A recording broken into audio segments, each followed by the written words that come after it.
बच्चों, आज की वीडियो बहुत इंपॉर्टेंट बनाने वाला हूँ मैं। आज बनाऊँगा मैं स्ट्रेट लाइन के कंसेप्ट्स, ओनली कंसेप्ट्स।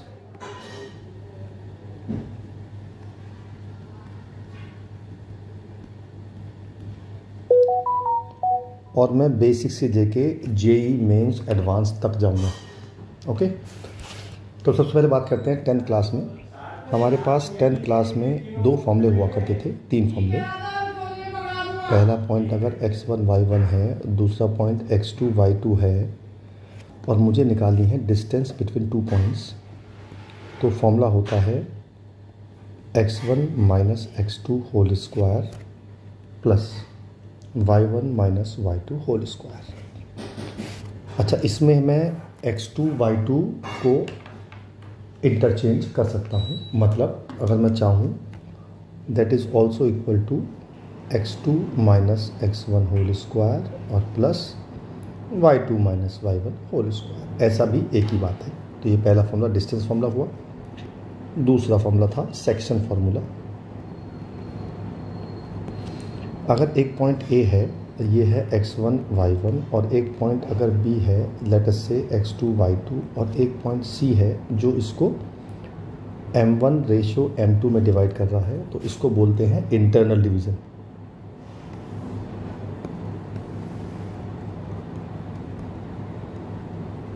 इंटरनल का मतलब होता है जब C पॉइंट जो है वो A और B के बीच में आएगा, उसे बोलेंगे इंटरनल डिवीज़न। और इसका फॉर्मूला होता है m1 into x2 plus m2 into x1 upon m1 plus m2। ऐसे ही y का निकालेंगे, m1 y2 plus m2 y1 upon m1 plus m2। ये हमारा आ जाएगा सेक्शन फार्मूला इंटरनल डिवीज़न के लिए। अगर हमारा एक्सटर्नल डिवीज़न है तो उसकी फिगर कैसे बनेगी? मान लीजिए एक पॉइंट A है दैट इज़ x1 y1 और एक पॉइंट B है दैट इज़ x2 y2, और मुझे निकालनी है C पॉइंट, और C पॉइंट का रेशो अभी भी सेम है। ये रेशो है m1 और ये रेशो है m2।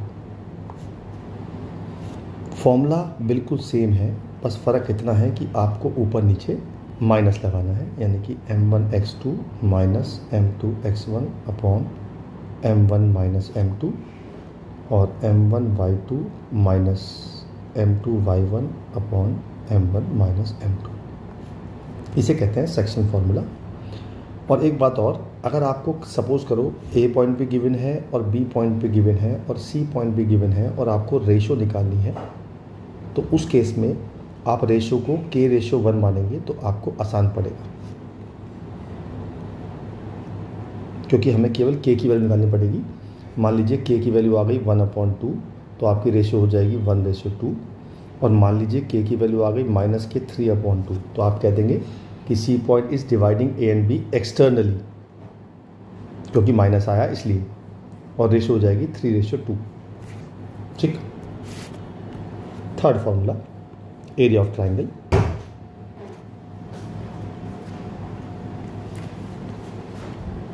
अगर मान लीजिए 3 पॉइंट हैं x1 y1, x2 y2 और x3 y3, और आपसे कहा जा रहा है कि जी एरिया निकालो, तो इसका फॉर्मूला होता है एरिया इज इक्वल टू होता है हाफ मॉड के अंदर x1 y2 minus y3 plus x2 y3 minus y1 plus x3 y1 minus y2, पूरा मॉड के अंदर। अगर इसके कोड आपको याद करने हैं तो कोड बताता हूँ मैं। ये है 1 2 3 2 3 1 3 1 2, ऐसे कोड याद कर सकते हो आप। और एक बात और, आप चाहो तो x को y से और y को x से रिप्लेस कर दोगे तो भी आंसर सेम आएगा।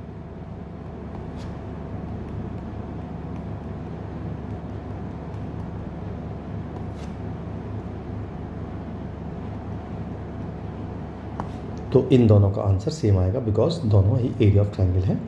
दूसरी बात, अगर आपको 3 पॉइंट्स को कोलिनियर प्रूव करना है तो आप एरिया ही निकालेंगे और वो आपका एरिया 0 आ जाएगा। इट मीन्स अगर एरिया 0 आ गया it means these points are collinear. ये जो अब तक बातें बताई मैंने आपको, ये सब हमने 10th क्लास में पढ़ा है। जिन्होंने नहीं पढ़ा है वो रिवीजन हो जाएगा। अब चलते हैं 11th क्लास के ऊपर। मैंने अगर कोई भी लाइन ड्रॉ करी, ये दोनों हैं एक्स एक्सिस वाई एक्सिस, अगर मैंने कोई भी लाइन ड्रॉ करी, मान लो मैंने ये लाइन ड्रॉ कर दी, मान लो मैंने ये लाइन ड्रॉ कर दी, मान लो मैंने ये लाइन ड्रॉ कर दी, तो हर लाइन ने एक्स एक्सिस की पॉजिटिव डायरेक्शन से एक एंगल क्रिएट किया जो आपको हमेशा मेजर करना है एंटी क्लॉकवाइज। इस एंगल का नाम होता है थीटा और वैसे बोलते हैं इसे इंक्लिनेशन। तो inclination is theta and what is inclination? Angle between line and the positive direction of x axis measuring anti clockwise. ठीक है, याद रखना इस बात को। अच्छा, now what is slope? Slope होता है tan थीटा।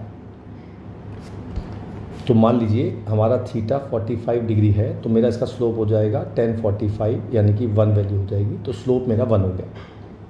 तो अगर मुझे किसी भी लाइन का एक्स एक्सिस से एंगल पता है तो मैं उसका डायरेक्टली स्लोप निकाल सकता हूँ जो होता है tan थीटा, और स्लोप का नाम होता है m।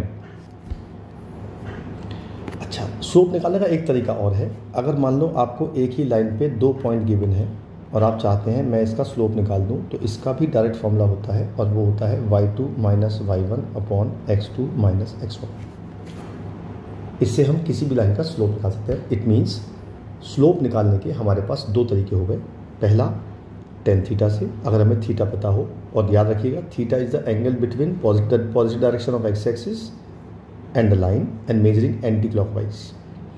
और दूसरा तरीका हो गया जब हमें 2 पॉइंट गिवन हो तो y2 minus y1 upon x2 minus x1, इससे भी हम स्लोप निकाल सकते हैं। राइट, आगे चलते हैं।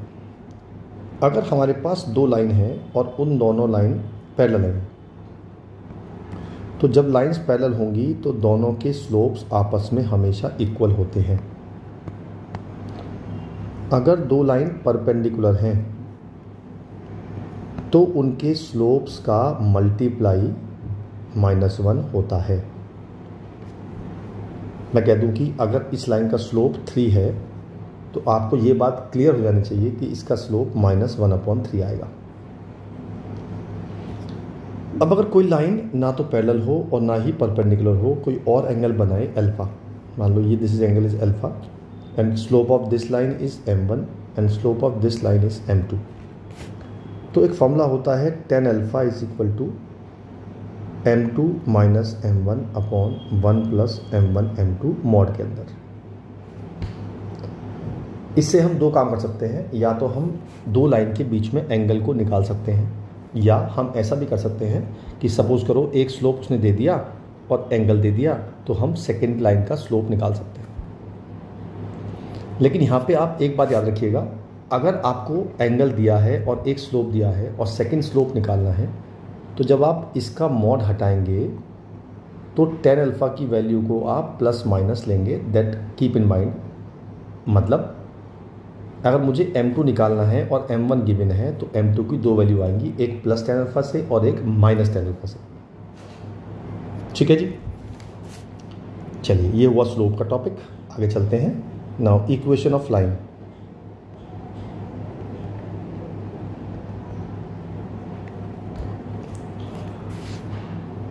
पहली फॉर्म, अगर मुझे कोई लाइन गिवन है और मुझे उसका स्लोप पता है और एक पॉइंट पता है, तो मैं उस लाइन की इक्वेशन निकाल सकता हूँ। और फॉर्मूला होता है y minus y1 is equal to m x minus x1। इसमें आपको केवल 3 वैल्यू पुट करनी है, y1, x1 और m की।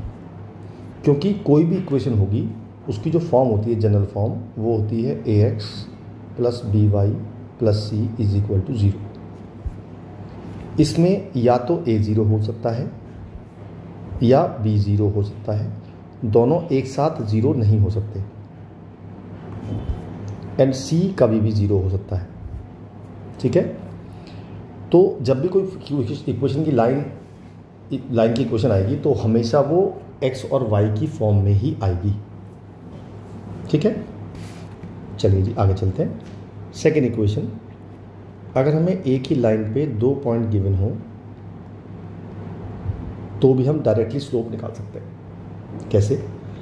स्लोप नहीं, इक्वेशन निकाल सकते हैं। तो आपको इतना करना है कि इस m की जगह जो हमने स्लोप निकाला था, कौन सा वाला, ये वाला, ये आपको उस m की जगह पुट कर देना है। तो ये आ जाएगा y2 minus y1 upon x2 minus x1 into x minus x1। मैंने कुछ नहीं किया, मैंने इस इक्वेशन में m की जगह ये वैल्यू पुट कर दी बस। तीसरी इक्वेशन ये है y एक्सिस और x एक्सिस। अगर कोई भी लाइन हमने ड्रॉ की और उस लाइन ने x एक्सिस को यहाँ पे काटा और y एक्सिस को यहाँ पे काटा, तो यहाँ से यहाँ तक की डिस्टेंस को बोलते हैं हम x इंटरसेप्ट, और यहाँ से यहाँ तक की डिस्टेंस को बोलते हैं हम y इंटरसेप्ट। तो फिलहाल हम y इंटरसेप्ट का नाम रख देते हैं c और x इंटरसेप्ट का रख देते हैं d। तो अगर हमें किसी इक्वेशन का m पता है और c पता है, ये नोन है, तो हम इक्वेशन निकाल सकते हैं। इक्वेशन होती है y is equal to M x plus c. और अगर मुझे किसी इक्वेशन का m और d पता है तो इक्वेशन होती है y is equal to M X minus D. ठीक है, मैं आपको फॉर्म लिखवा देता हूँ। ये जो फॉर्म होती है, पहली फॉर्म ये थी पॉइंट स्लोप फॉर्म, ये है 2 पॉइंट फॉर्म, ये है स्लोप इंटरसेप्ट फॉर्म। इसका कोई नाम नहीं है पर्टिकुलर। आगे चलते हैं। अगर मुझे केवल x एक्सिस पता हो, मतलब x इंटरसेप्ट पता हो, सॉरी नॉट एक्सिस, इंटरसेप्ट पता हो, मान लेते हैं वो मैंने a मान लिया, और मुझे केवल y इंटरसेप्ट भी पता हो, वो मैंने b मान लिया, तब इक्वेशन होती है x upon a plus y upon b is equal to 1। और इसका स्पेशल नाम होता है, इसका नाम होता है इंटरसेप्ट फॉर्म।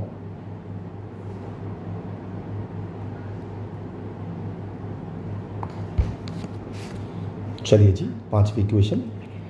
मान लीजिए मुझे इस लाइन की इक्वेशन निकालनी है और मैंने इस लाइन पे डाला ओरिजिन से परपेंडिकुलर, और उस परपेंडिकुलर की लेंथ p है, और वही परपेंडिकुलर x एक्सिस से अल्फा एंगल बना रहा है, और मुझे इक्वेशन निकालनी है ए बी की।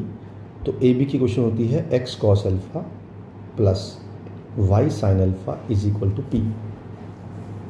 ठीक है, इसका नाम होता है नॉर्मल फॉर्म।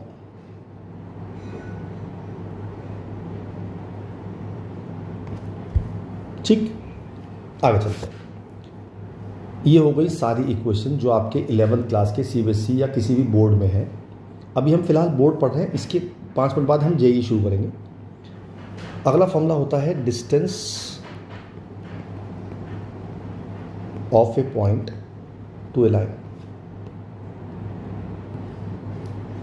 मान लीजिए एक लाइन है a x plus b y plus c equal to 0, और ये मेरी इस लाइन की इक्वेशन है, और एक पॉइंट है लेट अस से x1 y1,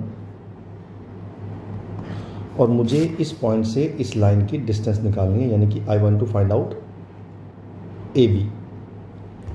तो इसके लिए फॉर्मूला है a x1 plus b y1 plus c upon under root a square plus b square.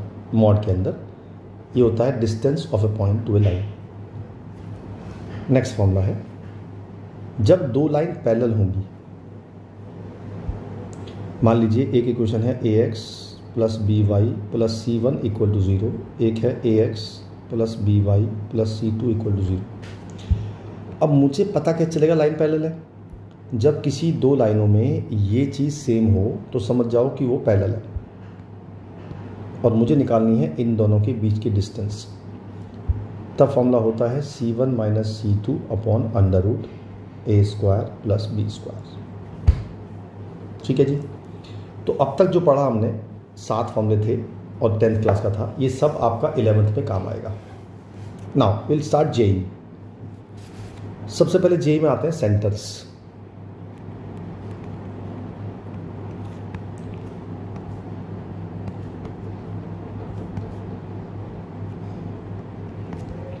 किसी भी ट्रायंगल में मेन 4 सेंटर होते हैं।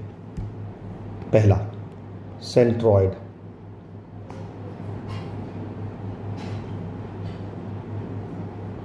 स्पेलिंग यही होती है ना शायद, एक बार स्पेलिंग चेक कर लीजिए क्योंकि मेरा थोड़ा इंग्लिश में हाथ तंग है, शायद ई नहीं होता, सेंट्रॉयड। और सेंट्रॉयड जो बनता है वो बनता है मीडियन से।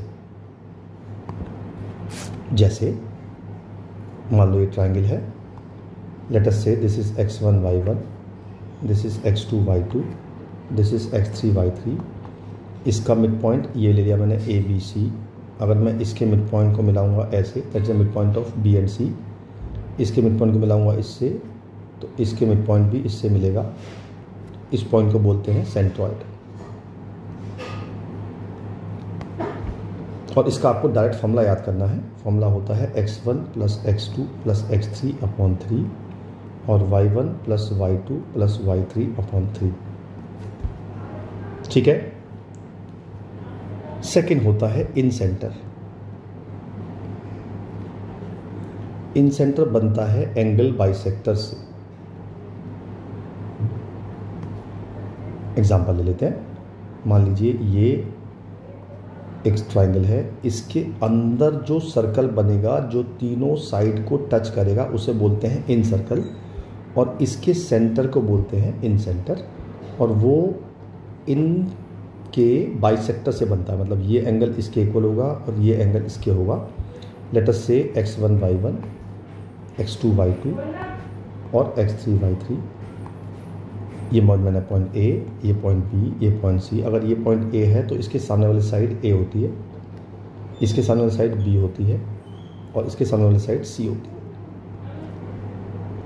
तो आपको इसका ही फॉर्मूला याद करना है। फॉर्मूला होता है ax1 plus bx2 plus cx3 upon a plus b plus c। ऐसे ही ay1 plus by2 plus cy3 upon a plus b plus c। इससे आपका डायरेक्ट इन सेंटर का फॉर्मूला आ जाएगा। बट आप याद रखिए इन सेंटर बनता है एंगल बाइसेक्टर से। तीसरा सेंटर होता है हमारा ऑर्थो सेंटर। मान लेते हैं ट्रायंगल बनाया मैंने, और ऑर्थो बनता है एल्टीट्यूड से।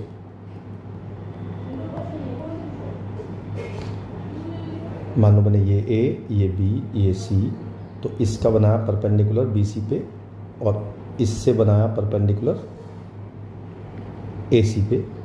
तो ये जो पॉइंट होगा that is called ortho centre. और इसका आपको फॉर्मूला याद नहीं करना है क्योंकि फॉर्मूला है लेकिन बहुत ख़राब फॉर्मूला है, याद करने की आपको ज़रूरत नहीं है।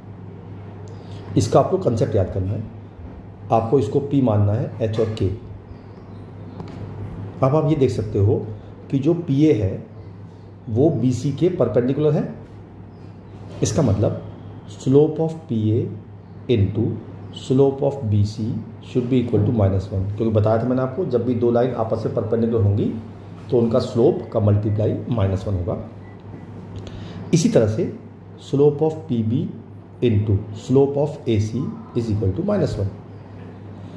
अच्छा, आपका वो स्लोप कैसे निकालेंगे? स्लोप का हम लगाएंगे हम y2 minus y1 upon x2 minus x1 चारों के लिए। तो जब मैं ये लगाऊंगा तो मेरे पास दो इक्वेशन आएंगी जो h और k में होंगी। उन दोनों को सॉल्व करके मैं hk की वैल्यू निकाल लूंगा और वही मेरा ऑर्थो सेंटर आ जाएगा। ठीक है। चौथा सेंटर ये हमारा होता है सरकम सेंटर, और ये बनता है परपेंडिकुलर बाइसेक्टर से।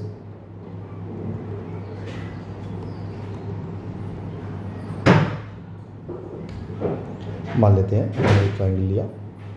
अब ये होता क्या है, जब मैं इस सर्कल को बनाऊंगा, इसके सरकम सर्कल को, तो जो उसका सेंटर होगा दैट इज कॉल्ड सरकम सेंटर। तो इसका बनाया मैंने लिया A, B, C, इसका मिड पॉइंट और परपेंडिकुलर, इसका मिड पॉइंट और परपेंडिकुलर, ऐसे ही इसका मिड पॉइंट और परपेंडिकुलर बनाएंगे तो ये बनेगा मेरा सरकम सेंटर। इसका भी फॉर्मूला आपको याद नहीं करना है, इसका भी कंसेप्ट लगाना है। अगर मैं P को मान लूँ H, K, तो आप ये देख सकते हो जो PA होगा और PB होगा और PC होगा ये तीनों सेम होंगे, because these are the radius of this circle. तो पहले आप PA की डिस्टेंस को PB के इक्वल पुट करोगे और PB को PC के इक्वल पुट करोगे। इससे आपकी फिर दो इक्वेशन आएंगी H और K में, उससे आप H और K निकाल लेंगे, आपका आंसर आ जाएगा सरकम सेंटर का। ठीक है जी। कुछ फैक्ट्स बताता हूँ चारों सेंटर के बारे में। पहला फैक्ट, अगर मेरा ट्रायंगल इक्विलेटरल है तो ये चारों सेंटर कोइंसाइड करते हैं, मतलब ये चारों सेंटर एक ही पॉइंट पे लाई करते हैं, सेंट्रॉइड भी, सर्कम सेंटर भी, ऑर्थो सेंटर भी और इन सेंटर भी, अगर ट्रायंगल इक्विलेटरल है तो। दूसरा, अगर मेरा ट्रायंगल राइट एंगल ट्रायंगल है तो जहां पे राइट एंगल ट्रायंगल बन रहा है वहां होता है हमेशा ऑर्थो सेंटर, और जो हाइपोटेन्यूज का मिड पॉइंट है वो होता है हमेशा circum centre. But this is only for right angle triangle.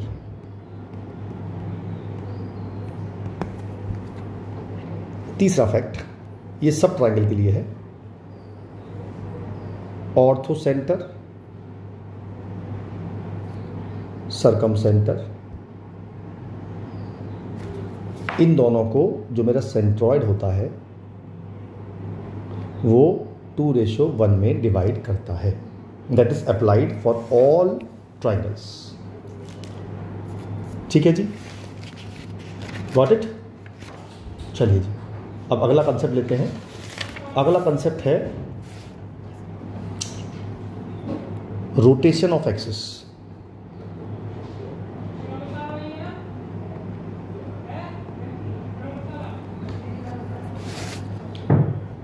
मान लेते हैं ये वाई एक्सिस और ये एक्स एक्सिस और एक ये पॉइंट मान लिया मैंने स्मॉल एक्स और small Y.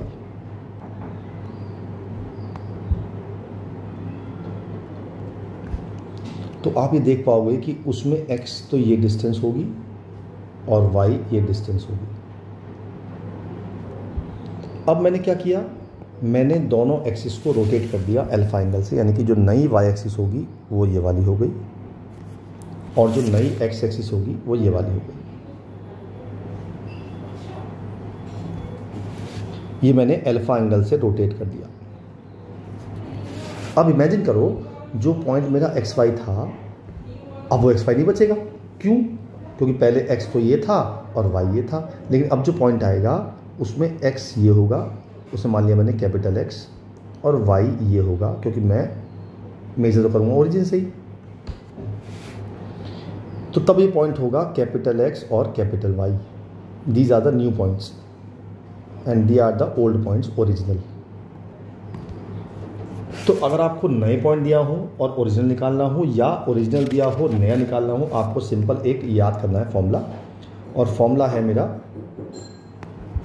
Cos theta minus sign theta और कॉस थीटा। ये है कैपिटल एक्स और कैपिटल वाई, ये है स्मॉल एक्स और स्मॉल वाई। अब ये पूछो कैसे आया काम? ये काम ऐसे आएगा कि अगर मुझे सपोज करो स्मॉल एक्स पता है, स्मॉल वाई पता है और थीटा पता है, तो मुझे कैपिटल एक्स निकालना है। तो मैं क्या करूँगा, इसकी इससे मल्टीप्लाई करूँगा, इसकी इससे प्लस कर दूँगा, यानी कि आ जाएगा X cos theta plus Y sine theta. ऐसे ही मुझे कैपिटल वाई निकालना है तो मैं इसकी मल्टीप्लाई इससे करूँगा, यानी कि minus X sine theta plus Y cos theta. ऐसे ही उल्टा, मान लो मुझे नए वाले पता है और मुझे पुराने वाले निकालने हैं, तो स्मॉल एक्स आएगा X cos theta minus Y sine theta और वाई आएगा X sine theta plus Y cos theta. ठीक है जी। तो ये है रोटेशन ऑफ एक्सिस जब हम ओरिजिन को सेम रखते हैं। अगला कंसेप्ट है शिफ्टिंग ऑफ ओरिजिन।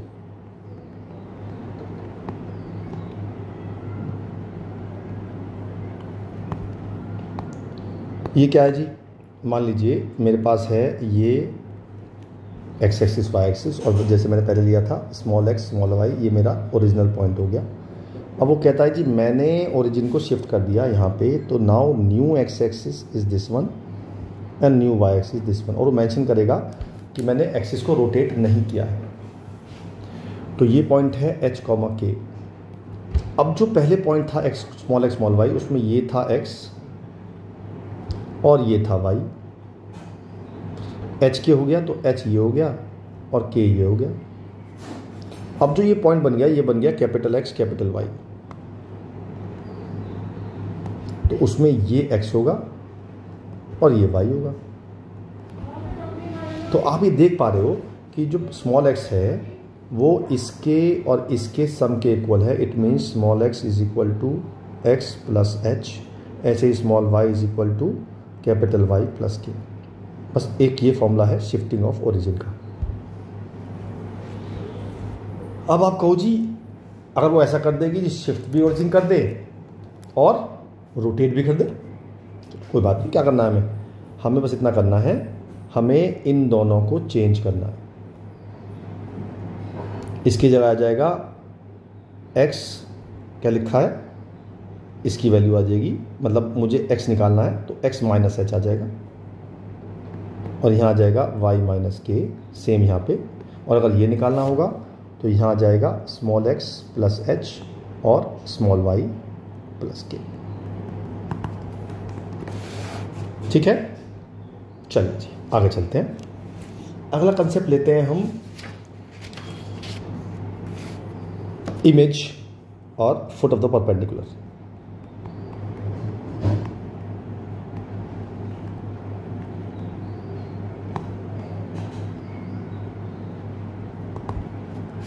मान लीजिए ये एक लाइन है, that line is ax plus by plus c equal to 0 और ये पॉइंट है x1 y1।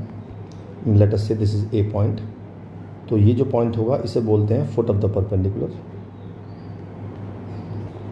और इस पॉइंट को बोलते हैं इसकी इमेज c। ठीक है, लेट अस से b will be x2 y2 and c will be से x3 y3। तो मैं आपको डायरेक्ट फॉर्मूला लिख पा रहा हूँ कि अगर मुझे फुट ऑफ द परपेंडिकुलर निकालना होगा तो फॉर्मूला होता है x2 minus x1 upon a is equal to y2 minus y1 upon b is equal to minus ax1 plus by1 plus c upon a square plus b square. तो आपको क्या करना है, ये पूरी वैल्यू मुझे पता होगी क्योंकि मुझे abc पता है और x1 y1 पता है, ये भी पता है, ये भी पता है, ये भी पता है, ये भी पता है। तो एक बार इसको इसके इक्वल पुट करेंगे तो आपकी x2 की वैल्यू आ जाएगी, एक बार इसको इसके पुट करेंगे तो y2 की वैल्यू आ जाएगी। ये हो गया मेरा foot of the perpendicular. Now if you have to find the image तो फॉर्मूला सेम रहेगा, बस यहाँ पे ट्वाइस आ जाएगा, यानी कि x3 minus x1 upon a is equal to y3 minus y1 upon b is equal to minus के 2 ax1 plus by1 plus c upon a square plus b square. ये 2 क्यों आया, क्योंकि आपको पता है कि ये डिस्टेंस इस डिस्टेंस के इक्वल होगी, इसलिए ट्वाइस हो गया। ये है मेरे इमेज निकालने का और फुट ऑफ द परपेंडिकुलर निकालने का। ठीक है जी। नाउ नेक्स्ट कंसेप्ट आता है, तो दो इक्वेशन है और इसके बाइसेक्टर या तो ये होगा और या ये होगा, मुझे दोनों की इक्वेशन निकालनी है। तो दोनों की इक्वेशन मतलब मैं बोलूँ आपसे दोनों की कंबाइंड इक्वेशन ये होती है a1x plus b1y plus c1 upon under root a1 square plus b1 square is equal to plus minus a2x plus b2y plus c2 upon under root a2 square plus b2 square. अब ये क्या है, ये दो equation है। दो क्यों है, क्योंकि ये प्लस माइनस है। अब ये मुझे नहीं पता कि प्लस से कौन सी आएगी और माइनस से कौन सी आएगी। तो पहले दो बात करते हैं। सबसे पहले बात करते हैं एक्यूट एंगल बाइसेक्टर और ऑब्ट्यूज एंगल बाइसेक्टर। आपको दिख रहा होगा this angle is obtuse and this angle is acute. तो जब मुझे ऑब्ट्यूज एंगल और एक्यूट एंगल को दोनों को डिफरेंशिएट करना पड़ेगा तो पहला स्टेप होता है कि मैं दोनों के कांस्टेंट टर्म को पॉजिटिव बनाऊंगा। अब इसका क्या मतलब हुआ, मान लो यहाँ नेगेटिव है तो आप इस पूरे में से माइनस लेंगे तो यहाँ माइनस, यहाँ प्लस हो जाएगा। मतलब मुझे दोनों C1 C2 को पॉजिटिव बनाना है। उसके बाद मुझे A1 into A2 plus B1 into B2 निकालना है। अगर वो वैल्यू ग्रेटर देन 0 आती है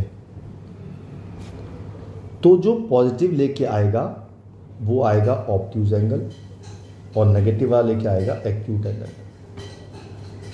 और अगर ये वैल्यू नेगेटिव आती है तो उल्टा हो जाएगा, ये हो जाएगा एक्यूट एंगल और ये हो जाएगा ऑब्ट्यूज एंगल। ठीक है, ये तो हो गई एक्यूट और ऑब्ट्यूज एंगल की बाइसेक्टर्स।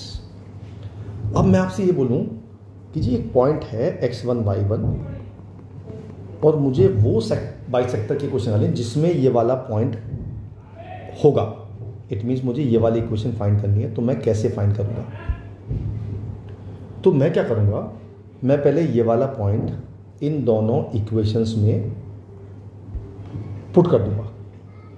यानी कि मैंने लिखा a1 x1 plus b1 y1 plus c1 और एक निकाली मैंने a2 x1 plus b2 y1 plus c2। अगर ये दोनों सेम साइन आते हैं, अगर ये दोनों सेम साइन आते हैं तो पॉजिटिव वाली जो साइड आएगी, मतलब पॉजिटिव वाला मतलब इसको पॉजिटिव लेके जो बाइसेक्टर बनेगी वो हमारी उस पॉइंट को कंटेन करेगी।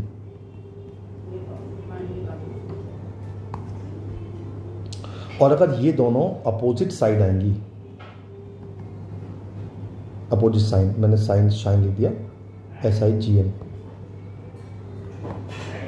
तो जो नेगेटिव वाला होगा वो पॉइंट को कंटेन करेगा। ठीक है जी, अब आप क्वेश्चन स्टार्ट करिए।